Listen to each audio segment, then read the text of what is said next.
पावसानं आताशी जरा उघडीप दिली होती. रडून रडून सगळीकडे पाणीच पाणी झालं होतं.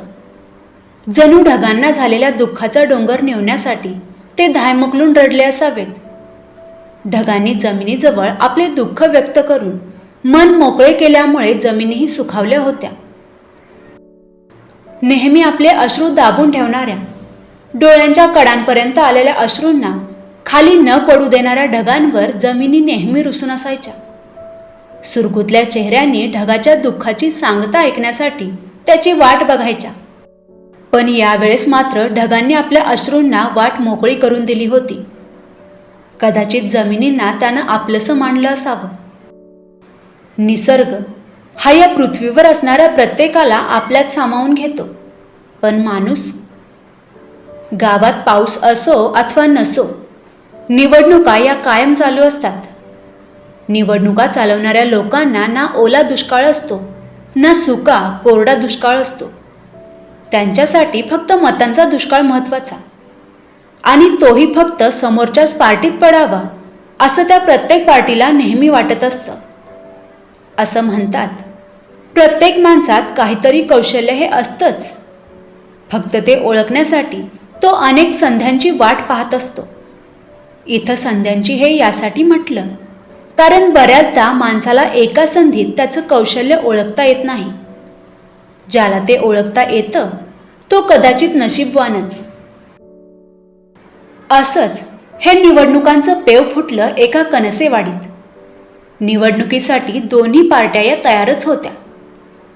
एका पार्टीचे नेते होते आबालाल, जे नेहमी आपल्याच तंद्रीत असायचे, कायम घुम्यासारखे बसलेले असायचे. समोरचा कोणी बोललेला तरच बोलायचे. त्यांचा आपला ठेका निराळाच होता. गल्ली बोळातूनही फिरताना त्यांची एका हाताची घडी आणि दुसऱ्या हाताचे मिशीवर बोट असायचे. डोळे मात्र गरागरा फिरवायचे. समोर जे जे दिसेल ते डोळ्यात सामावून घ्यायचे. आता दुसरे नेते होते काबालाल. या आबालाल आणि काबालाल नावांची फार मजा. समजा आबालाल पार्टीत एखाद्या विषयावर चर्चा चालू असली, पण त्यातले काही मुद्दे गावकऱ्यांच्या लक्षात आले नाहीत, तर ते आबालाल यांना म्हणायचे, आबा, हे असं का बा? घाईघाईत तो गावकरी का नंतर थोडी विश्रांती घ्यायला विसरायचा. तो बिचारा गावकरी तरी काय करणार? त्यालाही विचारायची घाई झालेली असायची. मग मात्र त्या काबालालच्या नावातील काबा चर्चेत आल्यामुळं आबालालचा चेहरा लालेलाल व्हायचा. आपण केलेली चूक मात्र गावकऱ्यांच्या लवकर लक्षात यायची नाही. हां, तर काबालाल हा जरा चांगला नेता होता. चांगला म्हणजे बरा. तो परीक्षेचा परिपूर्ण अभ्यास एका दिवसात करत नव्हता. तो पूर्ण करण्यासाठी तो आधीपासून कामाला लागायचा. त्यासाठी त्याचं नियोजन ठरलेलं असायचं. तो बऱ्याच गोष्टी ठरवून करायचा. मनात नसल्या तरी निवडणुकीसाठी त्याला त्या कराव्या लागायच्या. एका मतासाठी तो गरिबाचे पाय धुवून पाणी प्यायलाही मागे पुढे बघणाऱ्यातला नव्हता. खरं तर तोही होता खवीसच, पण काय करणार ना? गरिबांसारखा तोही कष्टकरी प्रामाणिक राहिला असता तर त्यालाही पावसाची वाट पाहावी लागली असती. शेतकरी, मजुरी करणारे गरीब लोकांच्या नशिबी नेहमी वाटच पाहावी लागते, कारण त्यांचं पोट हे पावसावरच अवलंबून असतं. ते पूर्णतः त्याच्यावर विसंबून असतात. तो आला तरच त्यांची पुढची कामं. पाऊस येईपर्यंतही ते वाटच पाहत असतात, आणि पाऊस आला तरी वापसा होईपर्यंत त्यांना वाटच पाहावी लागते. त्यापेक्षा राजकारण बरं ना. त्यात उन्हातानात राबावं लागत नाही, उपासमार करून घ्यावी लागत नाही.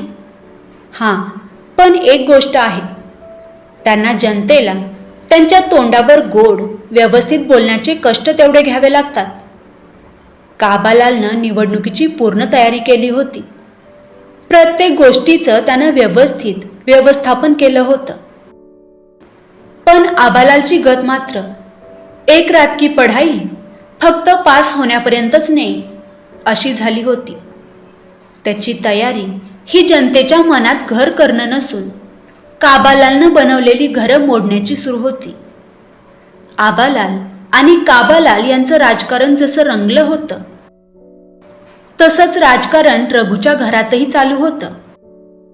घरात राजकारण कसं म्हणाल तर असं राजकारण प्रत्येकाच्या घरात कोणी ना कोणी करतच असतं. फरक इतकाच असतो की घरातल्या लोकांनी घरातल्या लोकांच्या हितासाठीच ते केलेलं असतं. पाऊस जरी थांबला असला तरी पत्र्यावरून गळणाऱ्या थेंबांकडे रघु शांत चित्ताने बघत होता. त्याचे डोळे जरी शांत असले तरी त्याचं मन सैरभैर झालं होतं. आता कुठं काम बघावं या विचारात तो होता. घरात जे काही धान्य होतं तेही आता संपत आलं होतं. घरातही बसवत नव्हतं. बसवेल तरी कसं?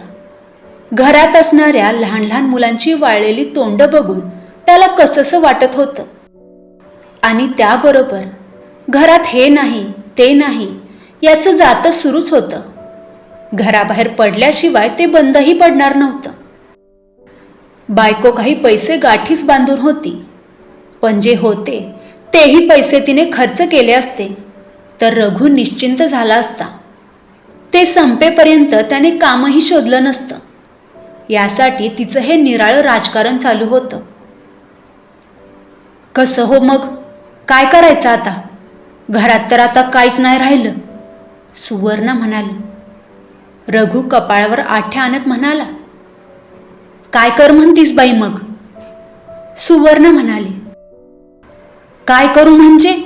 बघा की बाहेर जाऊन काय काम मिळते का ते बी आता मॅच बघून देऊ? रघु चिडून म्हणाला, मॅच बघून देऊ म्हणजे? अशी किती कामं दिली आहेस बाई शोधून मला? सुवर्णा समजावणीच्या सुरात म्हणाली, हे बघा असं चिडू नकासा. लेकरांची तोंड तर बघा कशी वाळून गेल्यात. अगं बघतोयाच, मला काय दिसत नाही व्हय? यावर सुवर्णा म्हणाली, व्हय सगळं दिसत असेल, नुसतं दिसून काय उपयोग? आता जर काय नाही केलं तर 2-4 रोजात पोरं पटाटा मरतील. एका पायाची मांडी उभी करून आणि डोळे मोठे करून रघु तिला म्हणाला, अगं काय बायच काय बोलायला लागलीयस? जिभला काय हाड तुझ्या? आओ म्या काय चुकीचं बोलले? तुम्हीच मला सांगा.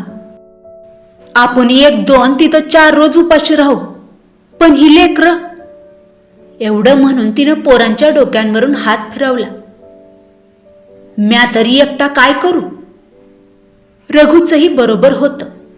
घरात खाणारी 6 तोंड होती, पण कमावणारा तो एकटाच. म्हातारी आई आता काहीही करू शकत नव्हती. ती स्वतःची तेवढी कामं करू शकत होती. हाच तिचा मोठा आधार होता. आता बायको करू शकत होती, पण तिच्या मागही 3 मुलांचं लचांड होतं. 3रं मूल तर अजून अंगावरचं पीत होतं. त्याला सोडून तिला कुठं जाता येत नव्हतं. घरात जिकडं तिकडं शांतता पसरली. कुणी काहीच बोलेना. मुलं तेवढी चुळबुळ करत राहिली. सुवर्णानं शांततेत गुळाचा चहा केला. तो चहा तरी कुठला? चहापत्ती असेल तरच तो चहा, नाहीतर गुळाचं पाणीच. बनवलेला चहा तिनं 2 फुलपात्रात ओतला. एक फुलपात्र सासूबाईंकडे सारलं. म्हणाली, घ्या त्या बाई, जरा बरं वाटल. आणि दुसरे फुलपात्र रघुकडे सारले. नुसतं सारून ती गप्प बसली नाही, चुलीकडे वळत स्वतःशीच पुटपुटली, अजून बी मलाच विचारत्यात म्या तरी काय करू म्हणून. सुवर्णाचं हे पुटपुटणं ऐकताच फुलपात्र घेण्यासाठी पुढं केलेला हात त्यानं झडतीशी मागं घेतला. ताडकन उठून बाहेर निघाला. आओ कुठं निघाला? ते गुळाचं पाणी तरी घेऊन जावा. बस पित्तूच, असं म्हणून रघु बाहेर पडला. पावसानं चिखल झाल्यानं त्यानं पायतानही घातलं नाही. घालून तरी काय उपयोग? ते घालून घालून इतकं झिजलं होतं की 4-6 ठिकाणातून खालची जमीन दिसत होती. तो अनवाणीच निघाला.